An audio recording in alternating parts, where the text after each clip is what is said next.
मध्य प्रदेश में खेल और खिलाड़ियों की दुर्दशा का आलम यह है कि नेशनल लेवल तक खेलने के बाद भी सरकार की बेरुखी और मदद के अभाव में प्रतिभा से लबरेज खिलाड़ी मजदूरी करने और चाउमीन बेचने को मजबूर हैं।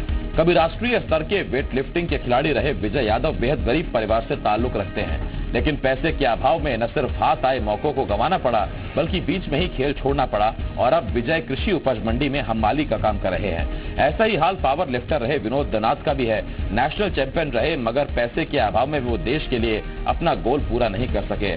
साउथ अफ्रीका में चयन हुआ मगर किराए के पैसे 60,000 रुपए नहीं होने से चांस हाथ से निकल गया। अब चाउमीन का ठेला लगाकर जिंदगी का गुजारा कर रहे हैं। 2 बार विदेश में खेल चुके जुबैर कुरैशी का हाल ही में कुछ ऐसा ही है। बॉडी बिल्डिंग में प्रदेश और देश के चैंपियन रहे हैं मगर पैसे के अभाव में मजदूरी करके अपने खेल को जिंदा रखे हुए हैं। लेकिन बड़ा सवाल यह है कि जिन खिलाड़ियों से बच्चों को प्रेरणा लेनी चाहिए, क्या इस दुर्दशा को देखकर कोई खिलाड़ी बनना चाहेगा?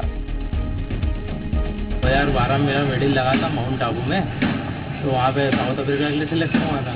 पर घर की कंडीशन घर वालों मतलब सक्षम ही नहीं थे बिल्कुल, तो पैसे की व्यवस्था कहीं से हो ही नहीं पाई, तो मैं जा ही नहीं पाया वहाँ पर। सीहोर में खिलाड़ियों की दुर्दशा की 2 तस्वीरें हम आपको दिखा रहे हैं। पहली तस्वीर में आप देख सकते हैं कि खिलाड़ियों की दुर्दशा और समझ सकते हैं इसका जिम्मेदार कौन है। वहीं दूसरी तस्वीरें वो मेडल की हैं जिन्हें इन खिलाड़ियों ने सुविधाओं के अभाव में बुलंद हौसलों के दम पर हासिल किया है। लेकिन क्या अब इन मेडल और ट्रॉफियों की इतनी भी कीमत नहीं रही कि राज्य का गौरव बढ़ाने वाले खिलाड़ियों का राज्य गौरव बनाए रख सके?